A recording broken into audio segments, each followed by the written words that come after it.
Part time trading చేయొచ్చు. యాక్చువల్గా part time ట్రేడింగ్తో మనం ట్రేడింగ్ జర్నీ కనుక స్టార్ట్ చేస్తే ఇది వన్ ఆఫ్ ద బెస్ట్ వేస్ అని చెప్పాలి. ఎందుకంటే పార్ట్ టైం ట్రేడింగ్ కనుక మనం చేస్తూ అంటే పార్ట్ టైం ట్రేడింగ్ కనుక మనం చేస్తున్నామంటే మనకు వేరే ఏదో ప్రొఫెషన్ కూడా ఉన్నట్లు, అంటే బిజినెస్ కానీ లేదు జాబ్ కానీ ఉన్నట్లు. సో మనకి ఇక్కడ ఇన్ కేస్ ఇన్కమ్ రాకపోయినా కానీ ట్రేడింగ్లో అవి కాంపన్సేట్ చేస్తాయి వాటిలో వచ్చి, ఆ వేరే ప్రొఫెషన్లో వచ్చే ఇన్కమ్. సో మనకు కొద్దిగా బఫర్ ఉంటుంది, అంత పెద్ద ప్రెషర్ ఉండదు.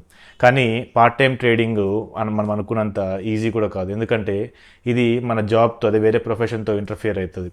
సో ఇక్కడ ఒకసారి మనం కనుక పార్ట్ టైం కానీ ఫుల్ టైం కానీ ఒక ట్రేడ్ తీసుకుంటే మనం ఇది చాలా డిమాండింగ్, చాలా టైం తినేస్తుంది. సో మనకు ప్లస్ వేటి మీద ఇంట్రెస్ట్ కూడా ఉండదు. సో ఇప్పుడు ఆ ట్రేడ్ చూసుకుంటూ అలానే ఉండిపోతాము.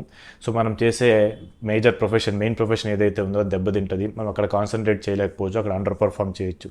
కాబట్టి పార్ట్ టైం ట్రేడర్స్ మైండ్లో పెట్టుకోవాల్సింది ఏంటంటే ఇది జస్ట్ మనకు ఒక సెకండరీ ఇన్కమ్ లాంటిది. దీనికి కేటాయించాలి టైం ఎంతనో, ఎఫర్ట్స్ ఎంతనో అంతే చేయాలి. కానీ ఓవర్గా ఎక్కువ టైము ఎఫర్ట్స్ కేటాయించి దీనికి మెయిన్ ఫోకస్ ఇచ్చి మన మెయిన్ ప్రొఫెషన్ ఏదైతే ఉందో దాన్ని కనుక మనము వాల్యూ చేయలేదు, లేదు అంత టైం ఇవ్వలేదు, సో అలా చేసామంటే మనకు చాలా పెద్ద దెబ్బ తగులుతుంది. ఎందుకంటే పార్ట్ టైం ట్రేడర్స్ మనం ఇప్పుడే స్టార్ట్ చేసి ఉంటాం, ట్రేడింగ్ ఇది సక్సెస్ అవుతుందో లేదో తెలియదు. ఆల్రెడీ మనం సక్సెస్ఫుల్గా ఉన్న కెరియర్ దాన్ని లూజ్ అయ్యే ఛాన్స్ ఉంటుంది.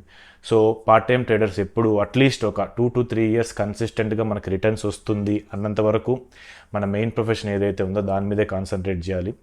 ఇక్కడ పార్ట్ టైం ట్రేడింగ్ 2-3 years మంచి రిటర్న్ వచ్చినా కానీ ఒక కన్సిడరబుల్ పోర్ట్ఫోలియో ఫస్ట్ బిల్డ్ చేసి ఇందులోంచి డీసెంట్ రిటర్న్స్ ఎవ్రీ మంత్ మనకు వస్తుంది అన్నప్పుడే మనము ఫుల్ టైం ట్రేడర్గా మారే ఆలోచనలు పెట్టుకోవాలి. కానీ లేకపోతే మాత్రం చాలా రిస్కీ.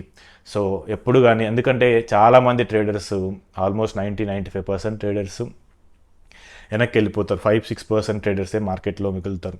సో ఈ జస్ట్ చిన్న ప్రాబిలిటీ కోసం మన మెయిన్ జాబ్ ఏదైతే ఉందో దాన్ని పక్కన పెట్టి చిన్న ప్రాబిలిటీ కోసం వెళ్ళి సో ఇక్కడ లూజ్ అయ్యే ఛాన్స్ ఎక్కువ ఉంటుంది. కాబట్టి పార్ట్ టైం ట్రేడర్స్గా స్టార్ట్ చేయడం మంచిదే. కానీ మెయిన్ ఫోకస్ మాత్రం మన ప్రైమరీ ప్రొఫెషన్ ఏది ఉందో దాని మీదే ఉండాలి.